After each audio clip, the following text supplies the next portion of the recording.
दोस्तों, तंत्र विद्या के बारे में आजकल कौन नहीं जानता। आपने भी तंत्र विद्या की कई कहानियां सुनी होंगी। तरह तरह की काली ताकतों के बारे में जाना होगा। बहुत सारी सिद्धियों के बारे में भी सुना होगा। लेकिन क्या आपको पता है कि तंत्र विद्या में महारत किसे मिली है? क्या आप जानते हैं कि कौन है वो जिसने तंत्र विद्या में अच्छे अच्छों को पीछे छोड़ दिया है? तो मैं आपको बता दूं कि तंत्र विद्या में महारत हासिल करने वाली एक स्त्री है जिसे लोना चमारी कहा जाता है।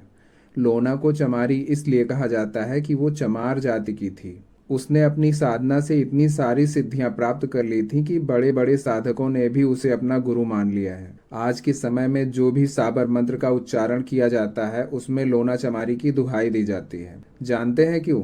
क्योंकि ऐसा करने से हर साबर मंत्र का फल जल्दी मिलता है। यह सब सुनकर आप लोगों के मन में भी बहुत सारे प्रश्न आ रहे होंगे, जैसे कि लोना चमारी कौन थी, वो क्या क्या कर सकती थी। तो ये सच्ची घटना आप लोगों के सभी सवालों का जवाब दे देगी। दरअसल आज मैं आप लोगों को जो कहानी सुनाने जा रहा हूँ वो बिल्कुल सच है। और एक बात मैं आप लोगों को पहले ही बता दूं कि लोना चमारी कोई कल्पना नहीं है बल्कि एक हकीकत है। ऐसी मान्यता है कि लोना चमारी आज भी जीवित है और वो अपने साधना स्थल में आज भी लगी हुई है। ये घटना घटी थी अमितेश के साथ। अमितेश दिल्ली में रहने वाला 33 साल का एक आदमी था जो अपने साथ होने वाली पैरानॉर्मल घटनाओं से बहुत ही परेशान था। वो अचानक से ही बहुत गुस्से से भर जाता था। अजीब अजीब आवाजें निकालने लगता था। लोगों के साथ बिना मतलब के हिंसक भी हो जाता था और कभी कभी तो गुस्से में खुद को भी घायल कर लेता था। रोज तो नहीं पर प्रत्येक अमावस की रात को उसके बर्ताव में अजीब सा परिवर्तन हो जाता था, मानो उसके शरीर में कोई प्रेत ही प्रवेश कर लिया हो। आंखें लाल हो जाती थीं, सांसें तेज हो जाती थीं। कभी कभी तो वो इसी स्थिति में जमीन में भी लौटने लगता था, मानो कि उसका दिमागी संतुलन ही बिगड़ गया हो। जब तक वो अपने होश में होता था उसे चिंता सताती रहती थी कि कहीं वो कुछ गलत न कर बैठे। वो समझ चुका था कि उसे जल्द से जल्द अपना इलाज कराना होगा, नहीं तो वो पागल हो जाएगा और कुछ न कुछ गलत कर बैठेगा।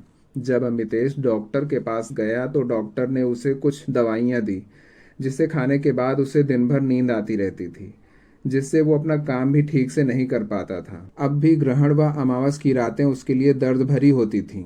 अमितेश को छोटी छोटी बातों पर भी गुस्सा आ जाता था। इसीलिए वो अपने आप को शांत रखने के लिए किसी से भी ज़्यादा बातें नहीं करता था तथा अपने को मोबाइल में ही बिजी रखता था, जिसमें वो राशिफल, कुंडलिनी, भाग्य आदि के बारे में पढ़ता रहता था। एक दिन जब वो यूट्यूब पर एक ज्योतिष का वीडियो देख रहा था तो उसे पता चला कि कुंडली में लगने वाले दोष से भी जीवन पर बहुत बुरा असर पड़ता है। यही सब जानकर उसने सोचा कि क्यों ना अपनी कुंडली किसी पंडित को दिखाई जाए। अगले दिन वो अपनी कुंडली लेकर एक बड़े से पंडित के पास गया, जो कि हमेशा एक मंदिर के पास एक पेड़ के नीचे कुटिया में रहते थे। जब पंडित जी ने उसकी कुंडली देखी तो वो भी हैरान रह गए। उसने अमितेश से कहा कि तुम्हारी कुंडली में कोई ऐसा वैसा दोष नहीं है, प्रेत दोष है। अमितेश यह सुनकर घबरा गया। उसने कहा, क्या प्रेत दोष? भला ये क्या होता है? पंडित ने बताया कि तुम्हारे ऊपर प्रेत का साया पड़ गया है, इसीलिए तुम अजीबोगरीब हरकतें करते हो। अमितेश ने कहा, लेकिन मैंने तो किसी के भी साथ कुछ भी गलत नहीं किया है, तो मुझ पर प्रेत का साया कैसे पड़ गया? तो पंडित ने कहा, इसकी कोई भी वजह हो सकती है बेटा। हो सकता है कि तुमने कुछ ऐसा किया हो जिससे प्रेत तुम्हारी ओर आकर्षित हो गया हो, या फिर ऐसा भी हो सकता है कि किसी ने तुम्हारे पीछे प्रेत को छोड़ दिया हो। आज के समय में काले जादू से ये सब संभव है। अमितेश ने कहा, अरे लेकिन मेरी तो किसी से भी कोई दुश्मनी नहीं है। आप ही मुझे बताइए कि मैं इससे छुटकारा कैसे पा सकता हूँ। तो पंडित ने कहा, देखो मैं इसमें तुम्हारी कोई मदद नहीं कर सकता, क्योंकि यह प्रेत बाधा का विषय है। इसके निवारण के लिए तुम्हें किसी तांत्रिक के पास ही जाना होगा। अमितेश ने कहा, अरे तो मैं तांत्रिक को कहाँ ढूंढूं? उसे फिर से गुस्सा आ रहा था, क्योंकि पंडित ने कहा कि वो उसकी मदद नहीं कर सकता। अब अपना गुस्सा अमितेश पंडित पर ही उतारने लगा। अमितेश ने अचानक से पंडित के बाल पकड़ लिए और खींचते हुए कहने लगा, तू अपने आप को पंडित कहता है? मेरी इतनी सी भी मदद नहीं कर सकता? पंडित को बहुत ही ज्यादा दर्द हो रहा था। वो अमितेश से अपना बाल छुड़ाने की कोशिश कर रहा था। पंडित ने कहा, हरिओम हरिओम, छोड़ो मुझे, पागल हो गए हो क्या तुम? ये कहते हुए पंडित जी ने मुक्के से अमितेश के सीने पर वार किया, जिससे अमितेश नीचे गिर गया। पंडित ने कहा, यह प्रेत कुछ ज्यादा ही ताकतवर है, लगता है कोई पिशाच है। तुम्हें इससे बचने के लिए जल्दी ही किसी तांत्रिक के पास जाना होगा, वरना तुम बच नहीं पाओगे। ये बोलते हुए पंडित वहां से तुरंत ही भाग गया। अमितेश का गुस्सा और भी बढ़ गया। वो गुर्राहट की आवाज करते हुए अपने घर की ओर जाने लगा। रास्ते में आने जाने वाले लोग उसे देखकर भयभीत हो रहे थे और उससे 10 कदम की दूरी बनाकर ही गुजर रहे थे। जैसे ही अमितेश अपने घर पर पहुंचा, उसका गुस्सा अपने आप ही शांत होने लगा। जब उसे कुछ अच्छा महसूस हुआ तो वो चुपचाप सो गया। अगले कुछ दिनों तक उसकी ऐसी ही हालत बनी रही। जिस प्रेत ने उस पर कब्जा किया था वो चैन से जीने नहीं दे रहा था। 2-4 दिनों के बाद अमितेश को उसके मित्र का फोन आया। तब अमितेश ने अपने मित्र को अपनी परेशानी के बारे में बताया। यह सब सुनकर अमितेश के मित्र ने कहा, देख अमितेश, मैं एक तांत्रिक के बारे में जानता हूँ जो भूत प्रेत भगाने का काम करता है, पर मुझे यह नहीं पता कि वो तेरा काम कर पाएगा कि नहीं। अगर तू कहे तो एड्रेस मैं ते व्हाट्सएप पर भेज दूँ। अमितेश के पूछने पर उसने तांत्रिक का पता भेज दिया और कहा, देख भाई, वो तांत्रिक एक वीरान खंडहर में रहता है और वहीं पर वो साधना भी करता है। पर ध्यान रखना, वो जगह बड़ी ही अजीब है। मैं एक बार वहाँ गया था, मैं इतना डर गया कि दोबारा वहाँ जाने की हिम्मत ही नहीं जुटा पाया।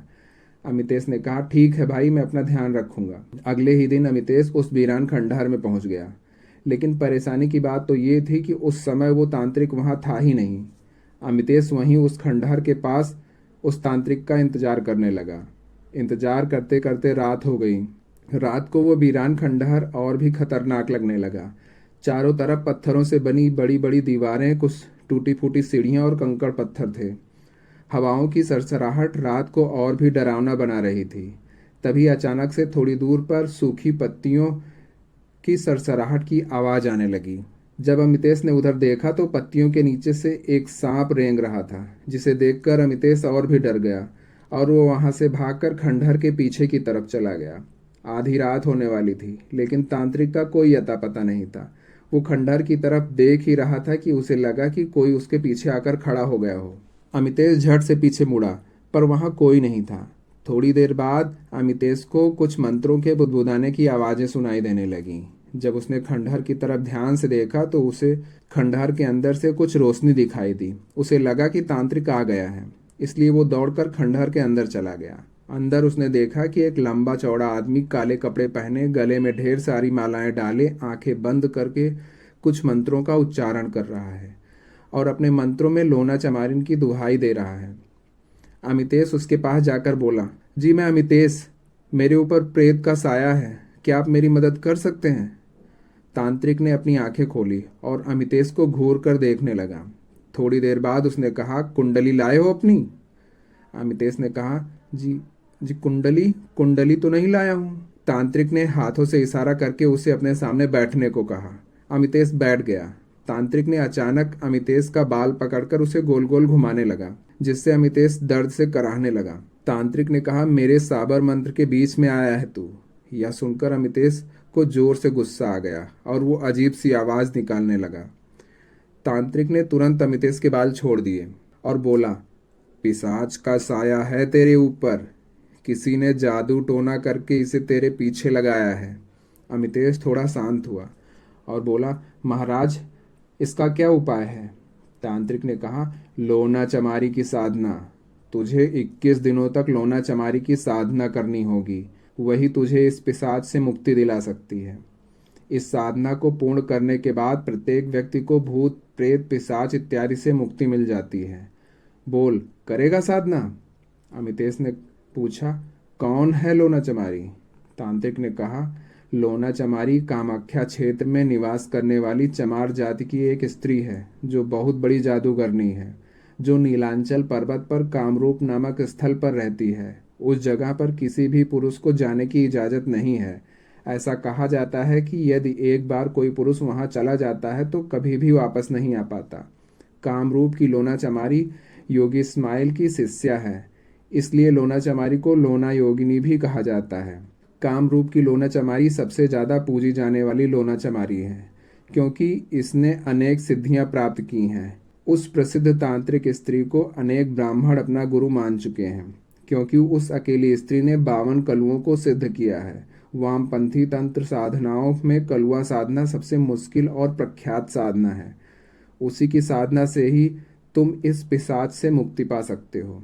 अमितेश ने कहा, जी मैं साधना करने के लिए तैयार हूँ, कृपया आप साधना की विधि बता दीजिए। तो तांत्रिक ने कहा, इसकी साधना के लिए तुम्हें अमावस की रात को पूर्व दिशा की ओर मुख करके बैठना होगा। सामने सरसों के तेल का दीपक जलाना होगा। साधना के पहले दिन 2 लड्डू, 1 मीठा पान, 2 लौंग, 2 छोटी इलायची और 7 प्रकार की मिठाई अपने सामने रखना है और अगले दिन किसी निर्जन स्थान पर जाकर फेंक आना है। और ध्यान रहे, उजाड़ स्थान पर भोग फेंकते समय पीछे मुड़कर नहीं देखना है, अन्यथा अनर्थ हो जाएगा। साधना करते समय गुरु पूजन और गणेश पूजन करना होगा। उसके बाद रक्षा मंत्र से अपने चारों ओर एक सुरक्षा चक्र बनाना है। फिर साबर मंत्र का जाप करना है और ध्यान रहे, साबर मंत्र जाप हर दिन एक जैसा ही होना चाहिए, न कम न ज़्यादा। 21 दिनों की साधना के बाद फिर से 2 लड्डू, 1 मीठा पान, 2 लौंग, 2 छोटी इलायची और 7 प्रकार की मिठाई अपने सामने रखना होगा और अगले दिन किसी उजाड़ स्थान पर इसे फिर से फेंक कर आना है। समझे कि नहीं? अमितेश ने कहा, जी समझ गया। तांत्रिक ने कहा, याद रखना, जब भी तुम्हें लोना चमारी की जरूरत हो तो मन में उसके साबर मंत्र का जाप करना और जो काम तुम्हें करवाना है उस काम के पूर्ण हो जाने के बारे में सोचना है। तुम्हारा काम हो जाएगा, ठीक है ना? तो अमितेश ने कहा, ठीक है। तांत्रिक ने कहा, तो फिर निकालो मेरे 7,000 रुपये। अमितेश ने कहा, 7,000? पर आपने तो मुझे साबर मंत्र के बारे में बताया ही नहीं। तांत्रिक ने कहा, ये मंत्र मेरे 7,000 रुपये मिल जाने के बाद बताऊंगा। अमितेश ने मजबूरी में अपनी जेब से 7,000 रुपये निकालकर तांत्रिक को दे दिए। तब तांत्रिक ने अमितेश को अपने पास बुलाकर उसके कान में साबर मंत्र फूंक दिया। फिर अमितेश अपने घर वापस आने के लिए निकल पड़ा। रास्ते में आते समय उसे तरह तरह की आवाज़ें सुनाई दे रही थीं। उसे ऐसा लग रहा था कि जैसे कोई उसके पीछे पीछे आ रहा हो। ये सब पिशाच के साये की वजह से हो रहा था। भाग्य से उसके 3 दिन बाद ही अमावस्या थी। अमितेश सारी सामग्री लेकर पूर्व की ओर मुख करके बैठ गया। सारी प्रक्रिया करके वो साबर मंत्र का जाप करने लगा। मंत्र जाप पूर्ण होने के बाद वो भोग लेकर एक उजाड़ स्थान पर चला गया। उस समय रात थी। साबर मंत्र के जाप के कारण पिशाच उसके ऊपर हावी नहीं हो पा रहा था। अमितेश ने भोग को उजाड़ स्थान पर फेंक दिया और वापस आने लगा, लेकिन उसके पीछे पीछे पैरों की आहट सुनाई दे रही थी।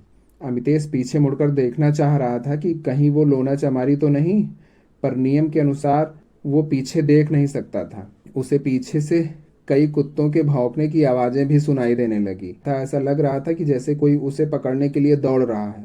अमितेश डर गया और दौड़कर वहां से अपने घर भाग गया। अगले कुछ दिन तो आराम से गुजर गए, पर जैसे जैसे दिन गुजर रहे थे वैसे वैसे साधना और भी कठिन होती जा रही थी। साधना की 7वीं रात थी जब अमितेश सुरक्षा चक्र के बीच में बैठकर आंखें बंद करके साबर मंत्र का जाप कर रहा था। साधना के बीच में ही उसे एक औरत की छवि दिखाई दी जो उसकी ही तरफ आ रही थी। अमितेश को पहली बार ऐसा कुछ दिखाई दिया था, इसलिए वो डर रहा था, लेकिन मंत्रों का जाप उसने जारी रखा। उसे उसके कान में किसी औरत के कुछ बुदबुदाने की आवाज़ें आ रही थी, लेकिन वो क्या कह रही थी अमितेश को कुछ समझ नहीं आ रहा था। इससे डर के मारे अमितेश मंत्र का सही जाप भी नहीं कर पा रहा था। ऐसे ही वो हर रात लोना चमारी की साधना करता रहा। फिर 21वें दिन वो भोग को फेंकने के लिए फिर से उजाड़ स्थान पर गया। इस बार भी जब वो भोग फेंक कर वापस मुड़ा तो फिर से पीछे से कुछ आवाज़ें आने लगीं। उस वीरान स्थान पर अमितेश अकेला था। डर के मारे उसकी धड़कनें इतनी तेज हो गई थी कि उसे ही जोर जोर से सुनाई दे रही थी। अमितेश पीछे देखना चाह रहा था, लेकिन डर के मारे देख नहीं पा रहा था। जैसे ही वो उजाड़ स्थान से बाहर निकलकर सड़क पर आया, उसे भेड़िए की आवाज़ सुनाई दी। ये सुनकर अमितेश घबरा गया। उसने सोचा, साधना तो पूरी हो गई है, अब मुझे लोना चमारी की ताकत को आजमाना चाहिए। चलते चलते वो रुक गया और अपने सीने को पकड़कर बैठ गया, क्योंकि उसके सीने में असहनीय दर्द होने लगा था। वो फिर से जानवर की तरह आवाजें निकालने लगा। तभी दूर से एक बाइक आते हुए दिखी, जिसमें 2 दोस्त बैठे हुए थे। उन दोनों ने जब अमितेश को सड़क पर अपना सीना दबाकर बैठे देखा तो बाइक रोक दी। उसमें से एक ने कहा, अरे भाई साहब, क्या हुआ? आप ठीक तो हैं ना? अमितेश ने उसकी तरफ देखकर अजीब सी आवाज निकाली। वो दोनों उसकी खून सी लाल लाल आंखें देखकर डर गए। उनमें से एक ने कहा, लगता है ये पागल है, चल भाग यहाँ से, पता नहीं क्या कर दे। दोनों लोग वहां से भाग गए। अमितेश सड़क पर ही इधर से उधर लौटने लगा। उसे भयंकर दर्द हो रहा था। फिर उसने अपनी आंखें बंद करके साबर मंत्र का जाप करना शुरू कर दिया और लोना चमारी की दुहाई दी। लगभग 11 बार साबर मंत्र का जाप करने के बाद उसने अपने ऊपर से प्रेत बाधा दूर हो जाने के बारे में सोचने लगा। कुछ ही मिनटों में उसका सारा दर्द मिट गया। अब उसे बहुत ही हल्का महसूस होने लगा। वो सीधा होकर सड़क के किनारे बैठ गया। उसने देखा कि उसकी पूरी पैंट शर्ट पसीने से एकदम भीग गई है। उसे लग रहा था कि जैसे उसके सिर से कोई बहुत बड़ा बोझ उतर गया हो, जो पिछले कई वर्षों से उसके दिमाग पर लदा हो। उसे बहुत अच्छा महसूस होने लगा, जैसे कि पिशाच का साया उसके ऊपर से हट गया हो। अमितेश ने सोचा, क्या सचमुच मेरे ऊपर से प्रेत का साया हट गया? मुझे कुछ इंतजार करके देखना होगा, तभी मुझे पता चलेगा कि लोना चमारी सच में है या फिर उस तांत्रिक ने मुझे बेवकूफ़ बनाया है। ये सोचते हुए वो अपने घर आ गया। इसके बाद उसके साथ कोई भी अजीब चीज़ नहीं हुई। ना ही उसे गुस्सा आया और ना ही उसने कोई अजीब सी हरकत की। अमितेश ने अपनी ये बात कंफर्म करने के लिए फिर से उसी पंडित के पास जाकर अपनी कुंडली दिखाई। तब पंडित ने कहा, अब आपके ऊपर कोई भी प्रेत बाधा नहीं है। अमितेश बहुत खुश हुआ। उसे लोना चमारी पर विश्वास हो गया। कुछ दिनों बाद अमितेश फिर से उसी तांत्रिक के पास गया जिसने उसे साबर मंत्र दिया था। उस रात को भी तांत्रिक अपनी साधना कर रहा था। जब तांत्रिक ने अमितेश को देखा तो उसने कहा, क्या बात है, तुम फिर से यहाँ? तो अमितेश ने कहा, मैं आपको बताने आया हूँ कि मैंने लोना चमारी को सिद्ध कर लिया है और अब मेरे ऊपर से प्रेत का साया भी हट गया है। तो तांत्रिक ने कहा, तो अब क्या चाहिए तुम्हें मुझसे? अमितेश ने कहा, जी मैं जानना चाहता हूँ कि मेरे ऊपर तंत्र मंत्र करने वाला आखिर है कौन? मेरी तो किसी से कोई दुश्मनी भी नहीं है। तो तांत्रिक हंस कर बोला, अरे ये तो तुम अब खुद ही जान सकते हो। अमितेश ने कहा, वो कैसे? तो तांत्रिक ने कहा, तंत्र विद्या सीख कर। अमितेश घबरा गया और बोला, तंत्र विद्या? और मैं? तांत्रिक ने कहा, हाँ, अगर तुम चाहो तो तंत्र विद्या सीख कर कुछ भी कर सकते हो। एक बार अगर तुमने तंत्र विद्या सीख ली तो तुम वशीकरण, जादू टोना जैसी चीज़ों का तुरंत पता लगा सकते हो। और अब तो तुमने लोना चमारी को भी सिद्ध कर लिया है। तो अगर तुम अब तंत्र विद्या सीख लो और हर मंत्र में लोना चमारी की दुहाई देकर अपना हर काम आसान करा सकते हो। तो अमितेश ने कहा, मतलब अगर मैं तंत्र विद्या सीख लूं तो किसी को भी अपने वश में कर सकता हूं? तांत्रिक ने कहा, बिल्कुल, मैंने भी लोना चमारी को सिद्ध किया है। मेरी तरह कई तांत्रिक, अघोरी आदि लोना चमारी का साबर मंत्र का उपयोग करके ज़्यादातर लोगों को अपने वश में कर लेते हैं। तो अमितेश ने कहा, तो क्या आप मुझे तंत्र विद्या सिखाएंगे? तांत्रिक ने कहा, जरूर, लेकिन तुमको मुझे पैसे देने होंगे, क्योंकि आज के ज़माने में कोई भी काम मुफ्त में नहीं होता है। अमितेश ने कहा, जी आप जितने पैसे कहेंगे मैं देने के लिए तैयार हूँ। तांत्रिक ने कहा, ठीक है, फिर कल से रात में 12 बजे यहाँ पर आ जाया करो। अमितेश हाँ कहकर वहाँ से चला गया। फिर अगली ही रात को ठीक 12 बजे वो तांत्रिक के पास पहुँच गया। तांत्रिक ने कहा, अपनी आंखें बंद रखना और जब तक कि साधना पूरी न हो जाए खोलना नहीं। अमितेश ने ऐसा ही किया। अब वो तंत्र विद्या सीखने के लिए इतना उत्साहित हो गया था कि उसकी खुशी का कोई ठिकाना ही नहीं था। अब से हर रात को 12 बजे वो तांत्रिक के पास आने लगा और तांत्रिक ने लगभग 21 दिनों तक उसे कई मंत्रों की शिक्षा भी दे दी। यानी अब अमितेश भी किसी के ऊपर तंत्र विद्या का वार कर सकता था और लोना चमारी के साबर मंत्र से उसका वार इतना ताकतवर हो सकता था कि किसी के पास भी उसका काट नहीं था। तंत्र विद्या सीखने के बाद अमितेश ने सबसे पहले ये पता लगाने की कोशिश की कि उस पर प्रेत किसने छोड़ा था। इसके लिए उसने अपने घर पर रात में 12 बजे एक कमरे में सारी सामग्री इकट्ठा कर ली। फर्श पर एक गोल घेरा बना दिया। उसके बीच में एक नर कंकाल की खोपड़ी रखकर उसके चारों ओर नींबू रख दिए। खोपड़ी के ऊपर उसने सिक्का रख दिया। उसने खुद भी काले रंग के कपड़े पहने थे और सामने लोना चमारी को लगाया जाने वाला भोग भी रखा था। उसने एक कटोरे में आग जलाई और कुछ मंत्रों का जाप करने लगा। थोड़ी देर बाद उसने लोना चमारी के साबर मंत्र का जाप किया और मन में ये सवाल किया कि उस पर जादू टोना करने वाला इंसान था कौन।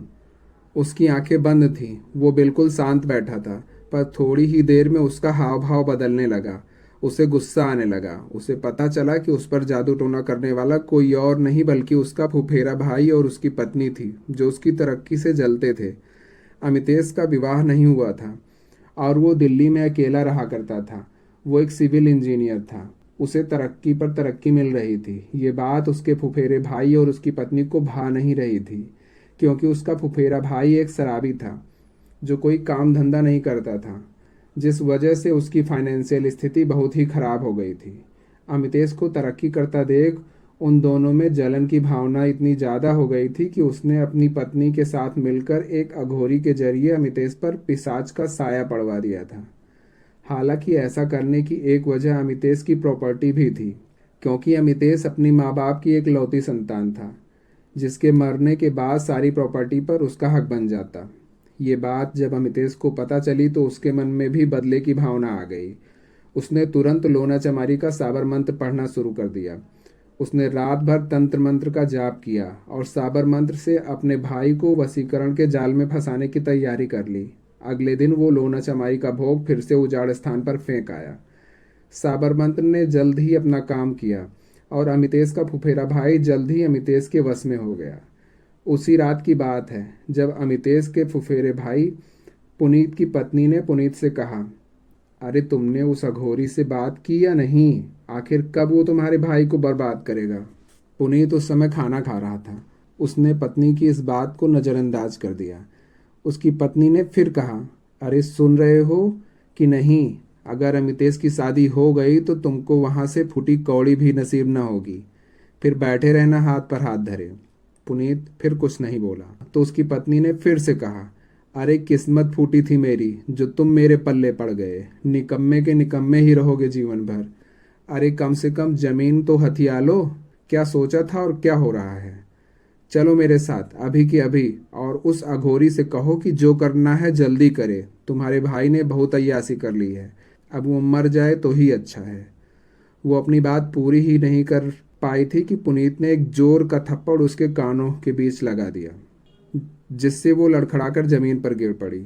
वो अपना सिर पकड़े पकड़े यह देखकर हैरान हो गई। पुनीत ने कहा, अरे बस कर लालची औरत, जमीन के लिए तो मेरे भाई को मरवाना चाहती है? अरे शर्म से डूब मर। अब मैं तेरी बातों में कभी नहीं फंसूंगा। वो अपनी ज़िंदगी में खुश है और मैं उसे खुश ही रहने देना चाहता हूँ। उस जमीन पर उसका ही हक है और वो उसे ज़रूर मिलेगा। पुनीत ये बोलकर घर से बाहर चला गया, पर उसकी पत्नी यह सोच सोच कर परेशान हो रही थी कि अचानक पुनीत सही रास्ते पर कैसे आ गया।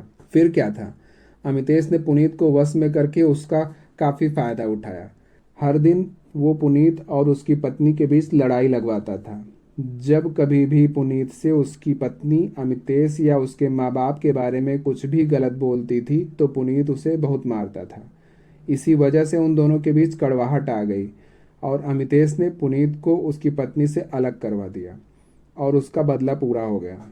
लेकिन साथ ही अमितेश ने पुनीत को सही रास्ते पर ला दिया, जिससे पुनीत काम करने लगा और जल्द ही उसने लोन लेकर एक दुकान भी खोल ली जो काफ़ी अच्छे से चलने लगी और वो अकेले ही अच्छी ज़िंदगी बिताने लगा।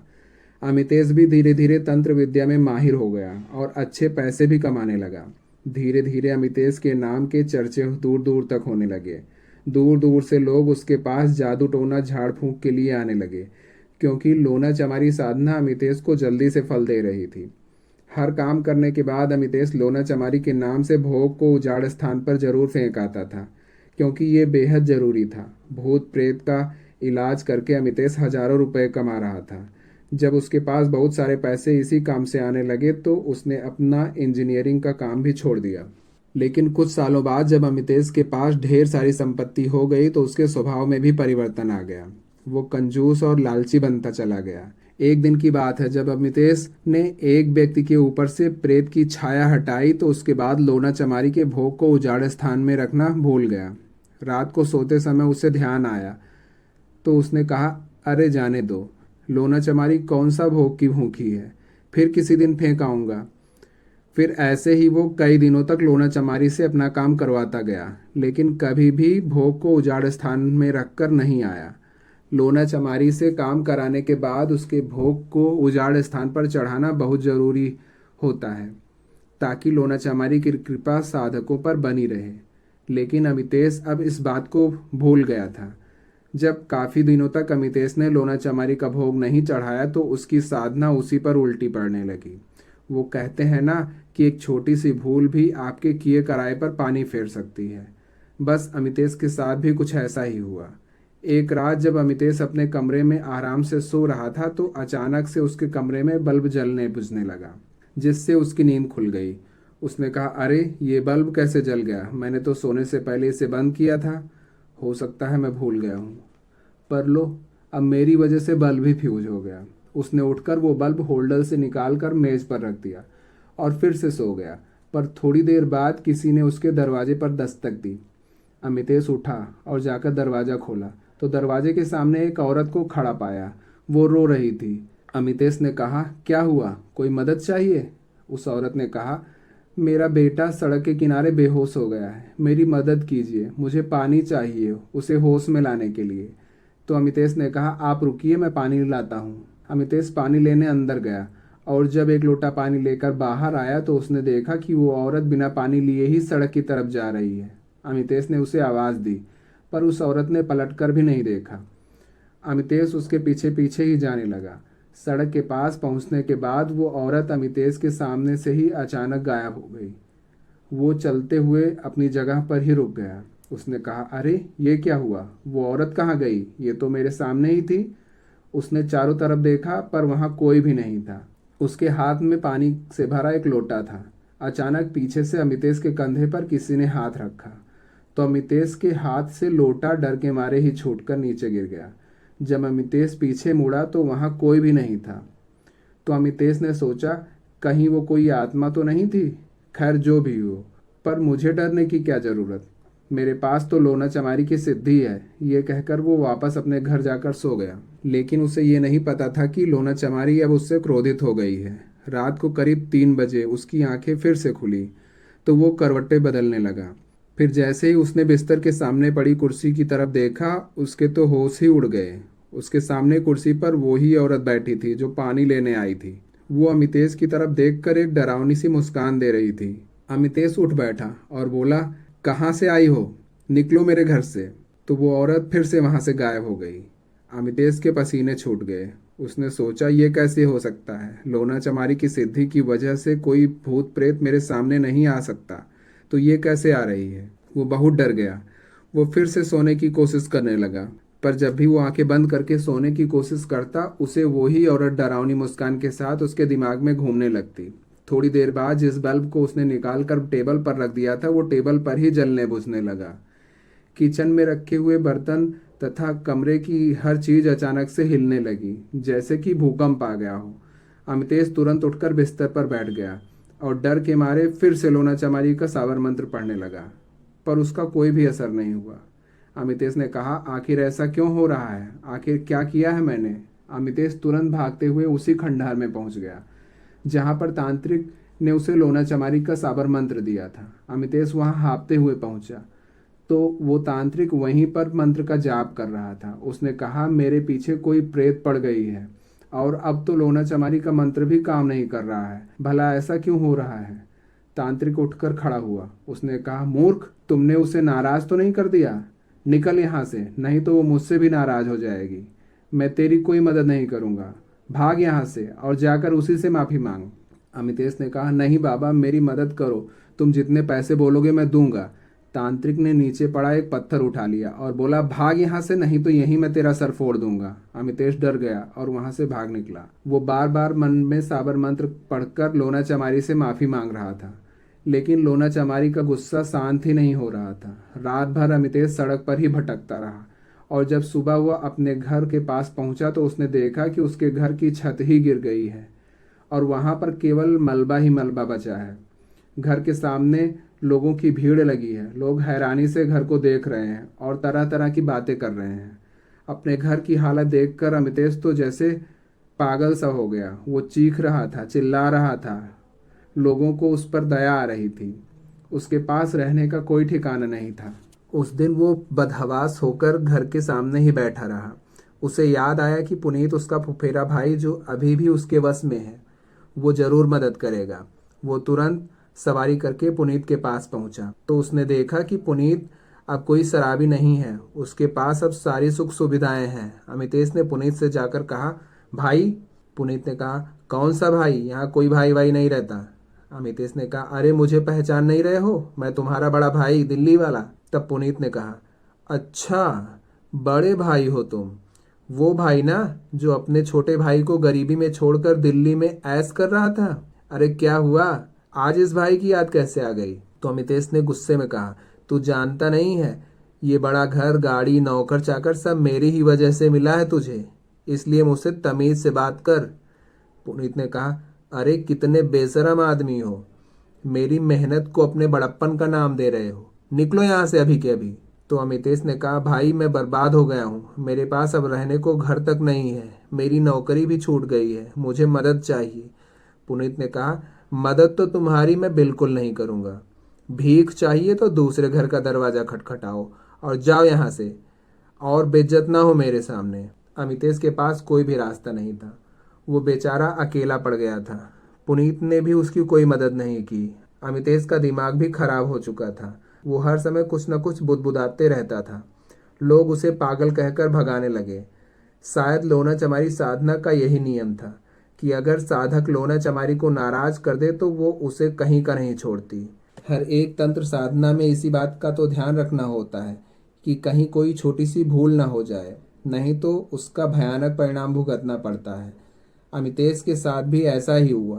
प्रेत से बचने के लिए उसने लोना चमारी साधना तो सिद्ध कर ली, लेकिन लोना चमारी सिद्ध करने के बाद लालच और कंजूसी के कारण उसे वो खुश नहीं रख पाया। लोना चमारी ने कभी अपनी शक्तियों का गलत प्रयोग नहीं किया, लेकिन अगर साधक उसे नाराज कर दे तो उस साधक को लोना चमारी अवश्य ही सजा देती है। हेलो दोस्तों, ये कहानी यहीं पर समाप्त होती है। उम्मीद है आप लोगों को ये कहानी ज़रूर पसंद आई होगी। अगर आप लोग मेरे चैनल पर नए हैं तो प्लीज़ चैनल को सब्सक्राइब कर लेना और मुझे कमेंट करना, और प्लीज़ यार शेयर करना मत भूलना। धन्यवाद।